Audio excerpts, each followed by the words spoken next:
Chapter 4, the replacement ladder. Da-da-da-da! All right, so I listened to this chapter, but my brain is faded. Sometimes it feels like it's all blurring together. They're Yeah, all connected. yeah, You kind know, of. there was something about that guy Seneca from the meeting where he actually connects to one of the people we listen to. One of Oh the yeah. people we listened to wrote a book about him because they love him so much. Okay. It all is connected. Yes. I. There we go. Flat now. I couldn't deal with it being cattywampus. All right, so the replacement ladder starts with handing off personal and admin tasks so we can spend our time on things that actually move the needle.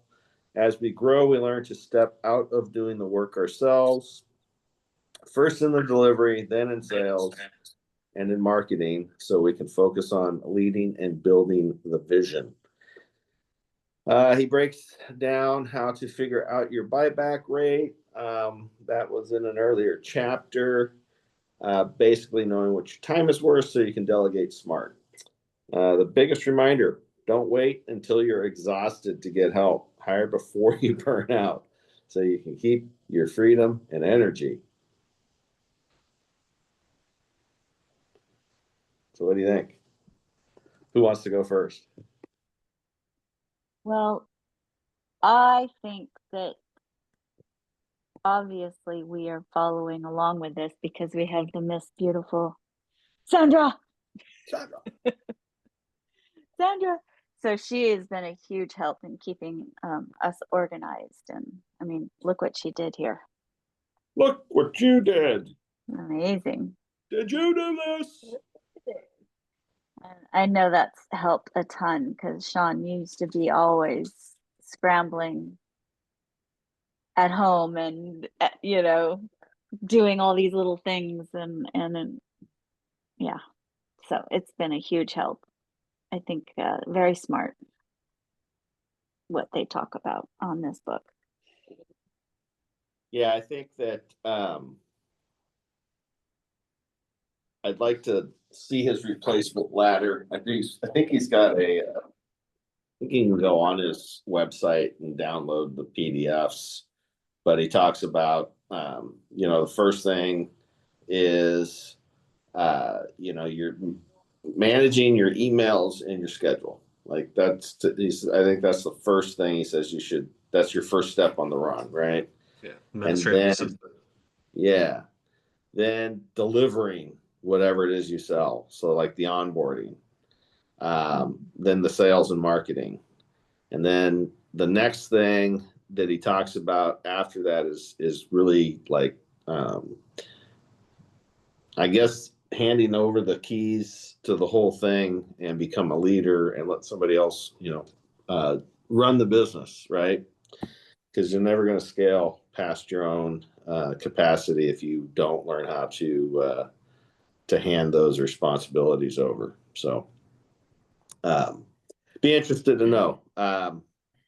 So obviously, my first hire was Aaron, and then our second hire was Jared. Third was Heather, and then we got Masood involved, and now we have Sandy. We did have a Juan for a while, but he was not the one, so that didn't work out. But one was not the one. But Drew, you're on the edge of getting ready to do some replacement of your own, right? Yeah, I'm at the point where I probably could get an administrator to start. I have email connected to my phone, which we used to not have for the longest time. Before I ever took over Stokes, I was like always to my dad. I'm like, dude, I think we could put email to our phones. We don't have to always drive down. I hope the email's there. So we would drive down to the shop and check email just to check the email, and then we would have to leave if the email wasn't in there. Or, Right. what, like on a Saturday, go down. Okay, let me see if that email's there. And no, it's not. And it could have saved, half hour of driving time. And, I could just check it on my phone now. Yes. Amazing how such a small thing, right? Mm-hmm. Yeah. Yeah. Having email on my phone now is like, if I don't have it connected, I start to panic now. I need to have it connected to my phone. Yeah. Yeah. How did we survive Right. before this? I did like the quote when he talked about Andy Warhol and he said, like, how to build the machine that builds the machine. Yeah. Oh, And then put just as much effort into the process as into each individual piece, replaceability and commercialization. I thought those were good points. Yeah, definitely. Right. That's remind me a lot I thought of Elon Musk when I read that. Mm-hmm. The guy building the machines to build the machines, right? To build the machines to take us to Mars. Right. And then the 10-80-10 rule too. I like that. So you create the idea, you trust a teammate or a employee to execute it, and then you come in at the end to add your little flair or whatever piece you need to add to it. I thought that was good. Yeah, it's kind of genius, right? And Mhm. I think that like we all have this tendency to kind of think we're the only ones, right? Like, oh, I'm the only one that can do this, but you know, at some point we didn't know how to do it either, right? So it Right. can be learned. It can be I know a learned. lot of stuff about sign making, and I was scared shitless most of the time when my dad was telling me to call these people. Oh, you got to call this customer and check in with them, or go collect the money. I'm like, okay. Uh, But I don't know how, Dad. Do it and figure it out. I don't Okay, know what I I'm will. doing. Yeah, it's definitely a a place where I like his quote. 80% done is 100% freaking awesome, right? Like, man, if you can get somebody to do 80% of what you normally do by yourself, like that's it's a no-brainer, right? It's like, man, think about you get two people and now suddenly you're doing those two people are doing 160% of what you used to do all by yourself, and now you're out doing other things. So it's like a 250 to 300% increase in production, right? And when I was with Granite at the airport, I don't know where that triggered in my head, but I figured that out. I was like, I had like 13 foremen out there, and yeah, maybe none of them were at 100% of what I could do if I was like the guy doing their job. But I couldn't be 13 Sean Deans doing 13 jobs. I needed to be one Sean Dean and have a bunch of people out there doing work. And so, I kind of my rationale was, well, shit, even if they're only 50% as effective, two of them equals one of me, that equals, that still equals two, right? And the reality was that they were probably easily at that 80%. My job was to make sure and give them the tools that they needed to go out and be successful at what they were trying to do. So make sure they had the right set of plans, make sure they had uh, the right materials, make sure that they had everything that they needed to go out and be successful. That was my job. And then they could go out and be, 80 to 90% effective, and shit, we flew, right? So uh, One note, one note on that, guys. Also remember, as you get better at hiring and recognizing talents in people, you will surprise yourself and you'll find somebody that's even more efficient than you, just like the book was saying. Right. yeah, And exactly. they'll do twice as much as you did in half the time, so, or maybe not quite that much, but, something close to that. And that'll really progress your business forward. 100%, man.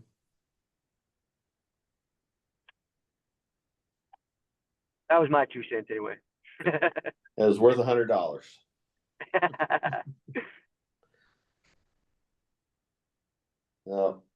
Let's see. How about Jared? Jared, you got anything you want to add to the group?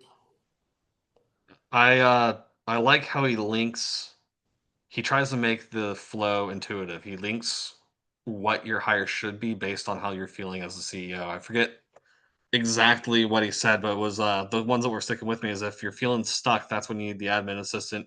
If you're feeling like you're stalling out, that's when you need to start hiring delivery. I forgot the feelings. I remember the ladder is admin, then delivery, then marketing, then sales, then leadership. I know it was stuck, then stall. I forget where you said that you were feeling for marketing, then sales, and then it's flow in the leadership when you start hiring leadership replacements. Yeah. One of those is friction. Friction.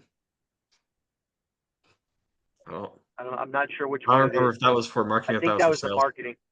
Yeah. I think it was for marketing. I put it down there. I did personal tasks, admin task, delivery task, growth task, and leadership and vision. Yeah, I think the friction was at marketing. Like take the friction out of the inbound Yep. opportunities, right? Yep.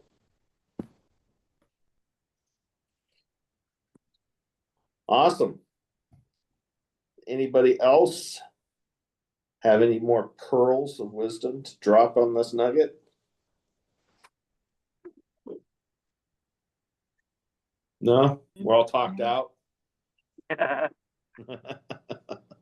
Right on, guys. Well, power's back on here at SBG headquarters. So we are gonna get back at our day, and as Sandy would say, slay. Well, good job, guys, on fighting through that little bit of difficulty this morning, and like Aaron was saying, flow like water, because you guys could easily just said, you know what, let's cancel it. But you also had a new person on the call this morning who, if you guys didn't flow like the water and adjust, you may not have made that connection. So good job. Yes, Thank thank you, Scotty. All right, And guys. have a great rest of your week. You too. You See you too. soon. Thank you. Later. See you Thank later. you, Scotty. Bye.